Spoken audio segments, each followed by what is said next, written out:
Welcome to your first lesson in Math 7, and we're going to be talking about patterns and relations for this unit. This is the first lesson, and we're just going to do a brief overview over what you can expect to learn throughout this unit. So what you will learn to use patterns to explore divisibility rules. We'll be talking about that today. We're going to translate between patterns and equivalent linear relations, evaluate algebraic expressions by substitution, represent linear relations in tables and graphs, and then solve simple equations and verify the solutions. All of that will make more sense as we progress throughout this unit, but that's essentially what we're going to be doing in Unit 1. So why is it important that we learn these things? Divisibility rules help us find the factors of a number, and the divisibility rules, what we're going to learn this year, go up to 11. So obviously there's going to be factors of a number that go beyond 11. But this gives you a good start on your factor tree, and so that you can fill in the missing ones in the middle.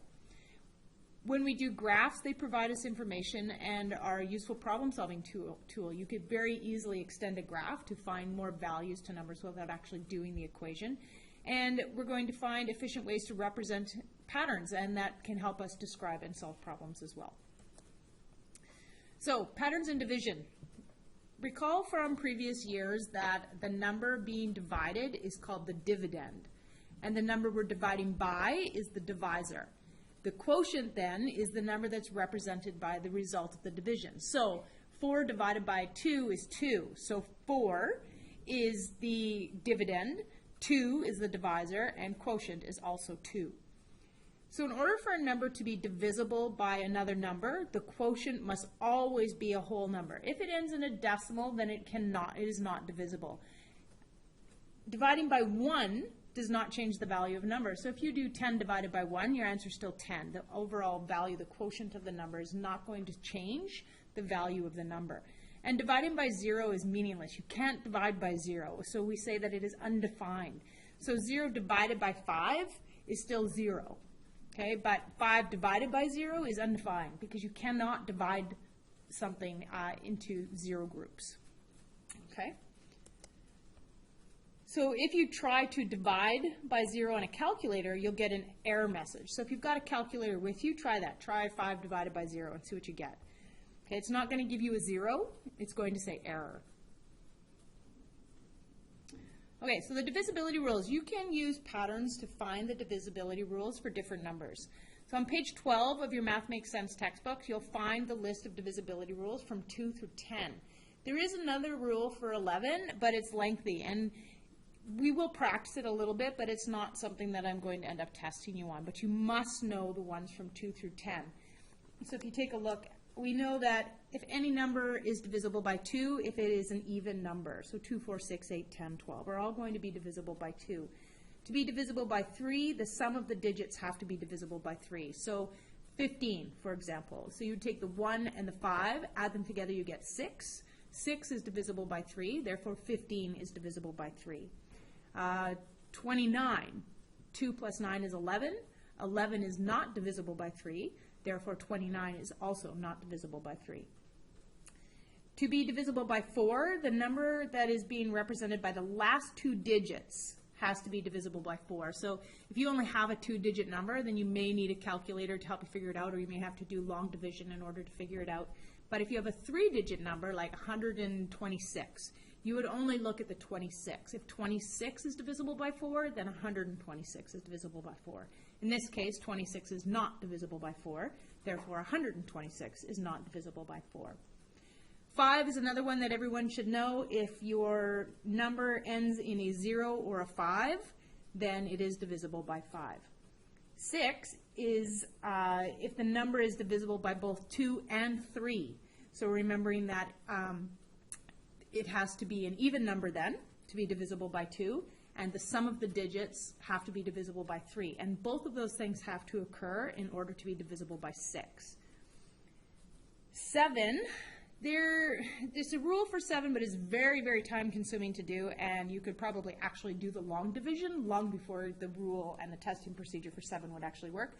So we're not even going to go into it here. 8, to be divisible by 8, if the number is represented by the last 3 digits, is divisible by 8. So whereas the number represented by the last 2 digits is divisible by 4, the number represented by the last 3 digits is divisible by 8.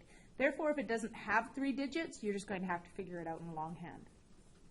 9 is exactly the same as 3. So if the sum of the digits is divisible by 9, which is the exact same as 3, except for, obviously, it has to be divisible by 3. So to be divisible by 3, sum of the digits has to be divisible by 3. To be divisible by 9, the sum of the digits has to be divisible by 9. Because 9 is divisible by 3, anything that's divisible by 9 and above is also going to be divisible by 3. 10 is another one. If the 1's digit ends in a 0, then it's going to be divisible by 10. Okay, and here's the 11. It's pretty straightforward. It takes a little bit longer. So you take your number and you add the digits in the odd position, and then add the digits in the even position, and then find the difference between the two answers. If the difference is 0 or divisible by 11, then the original number is divisible by 11. So here's an example, 573. The odd numbers are 5 plus 3, which is 8, and the even number is 7. 8 minus 7 is 1. 1 is not 0, nor is it divisible by 11. Therefore, 573 is also not divisible by 11.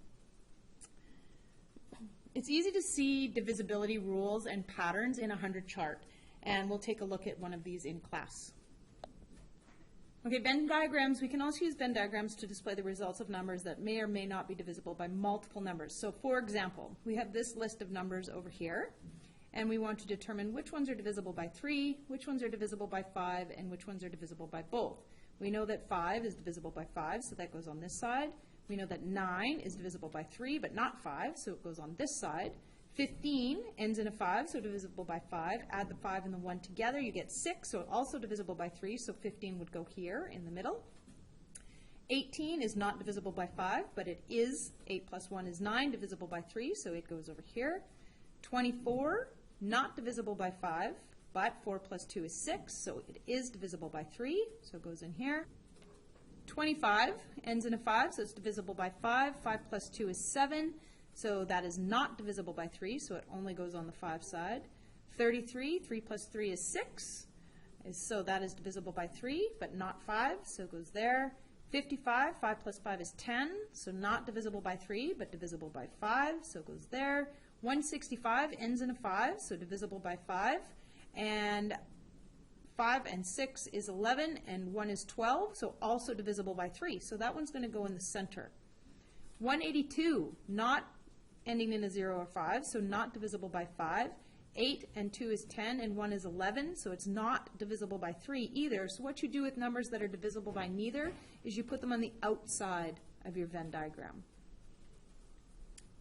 So that's the end of lesson 1. We're going to be doing some work on the history of math and do some work on the divisibility rules. So we'll see you in class.